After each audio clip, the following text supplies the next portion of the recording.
warahmatullahi wabarakatuh.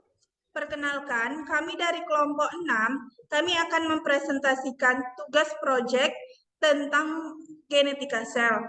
Sebelumnya, terima kasih kepada dosen pengampu mata kuliah biologi sel, Ibu Yayu Putri Rahayu, SSI, MSI, di mana memberikan kami kesempatan untuk mempresentasikan tugas proyek kelompok yang berjudul tentang genetika sel.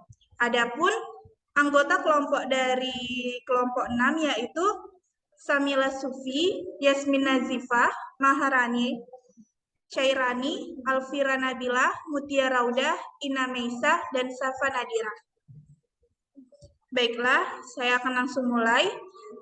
Genetika.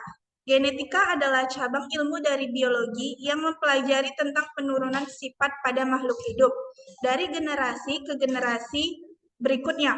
Adanya perbedaan dan persamaan sifat di antara individu organisme ini, maka dapat disingkat pula dikatakan bahwa genetika itu adalah ilmu tentang pewarisan sifat.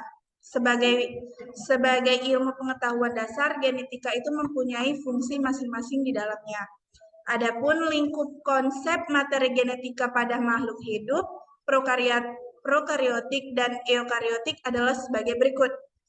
Yang pertama ada asam nukleat, DNA, itu biasanya pada makhluk hidup, dan RNA itu biasanya pada virus, sebagian virus, sebagai materi genetik. Yang kedua ada gen, dan yang ketiga ada kromosom. Baiklah, untuk virus, terdapat perbedaan antara virus DNA dan virus RNA dalam materi genetiknya, yaitu yang pertama ada sebagian besar virus DNA untai ganda, sedangkan RNA virus yang beruntai tunggal. Lalu laju mutasi RNA lebih tinggi daripada laju mutasi yang DNA. Semua virus RNA mengalami replikasi di dalam sitoplasma sel, sedangkan semua virus DNA kecuali virus di nukleus sel. Dan yang terakhir, virus DNA lebih stabil, sedangkan virus RNA tidak stabil. Baiklah, selanjutnya akan disambung oleh teman saya. Selanjutnya adalah ekspresi gen. Ekspresi gen adalah proses penentuan sifat dari suatu organisme oleh gen. Suatu sifat yang dipunyai oleh suatu organisme merupakan hasil proses metabolisme yang terjadi di dalam sel.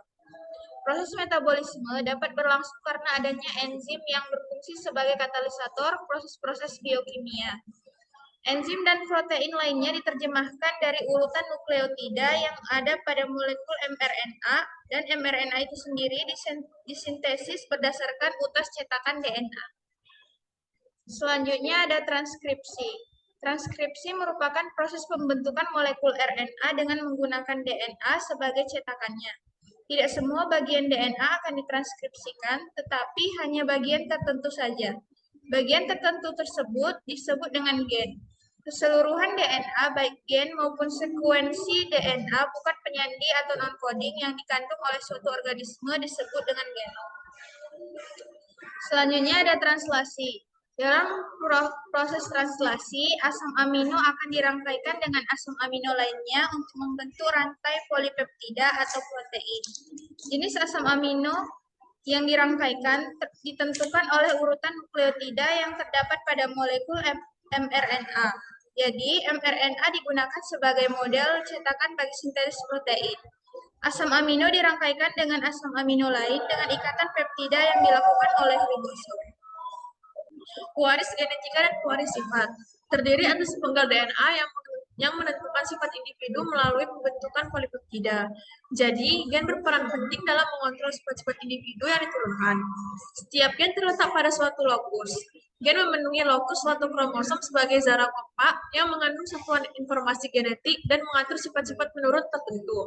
Pada kenyataannya, batas-batas lokus satu sama lain tidak seperti kotak, dan gen itu sendiri masing-masing tidak kompak seperti butir-butir kelereng. Contoh kasus yang sering terjadi pada pewaris genetika dan pewaris sifat, yaitu ada albino, sifat pengecap intuisi, kencing manis atau diabetes mellitus, golongan darah, buta warna, hemofili, dan jadi lebih atau polidaktili. Ini ada mutasi. Mutasi adalah peristiwa perubahan susunan atau jumlah materi genetik pada kromosom atau DNA yang bersifat menurun. Perubahan materi genetik dapat menyebabkan perubahan sifat pada tingkatan sel atau individu. Tidak setiap perubahan DNA adalah mutasi. Dikatakan mutasi apabila memenuhi kriteria berikut, yaitu yang pertama, adanya perubahan materi genetik atau DNA. Yang kedua, perubahan tersebut bersifat dapat atau tidak dapat diperbaiki. Yang ketiga, hasil perubahan tersebut diwariskan secara genetik pada keturunannya. Macam-macam mutasi gen. Yang pertama ada mutasi gen atau mutasi titik. Mutasi gen disebut juga mutasi titik, yaitu perubahan materi genetik pada gen akibat urutan basa nitrogen pada rantai DNA yang berubah. Perubahan urutan basa nitrogen dapat menyebabkan perubahan urutan asam amino yang juga berdampak pada perubahan genotip dan fenotip suatu individu.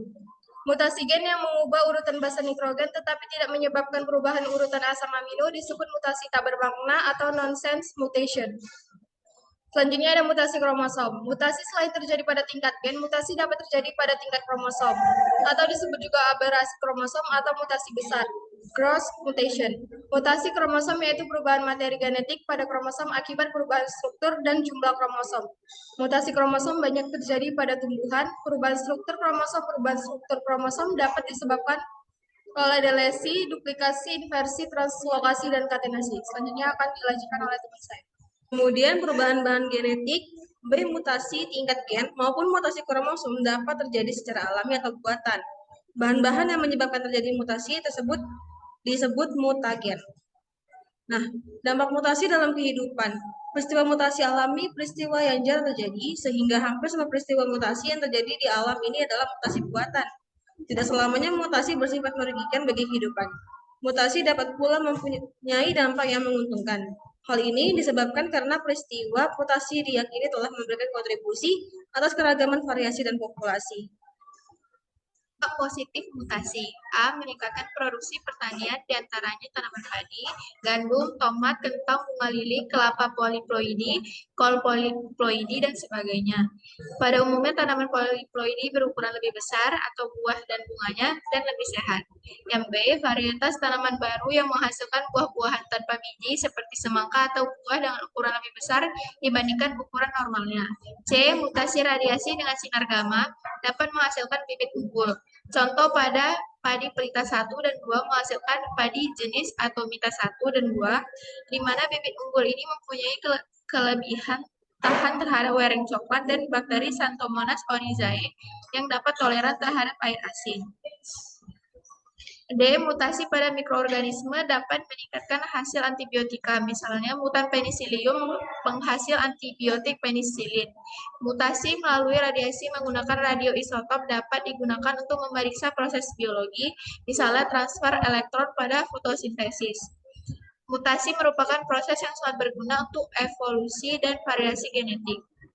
Adapun dampak negatif dari mutasi, yang pertama, terjadinya mutasi gen menyebabkan beberapa kelainan pada manusia, antara lain sindrom Down, sindrom Klinefelter, sindrom Turner, sindrom Jacob, sindrom Edward, sindrom Wolff, dan sindrom XXX.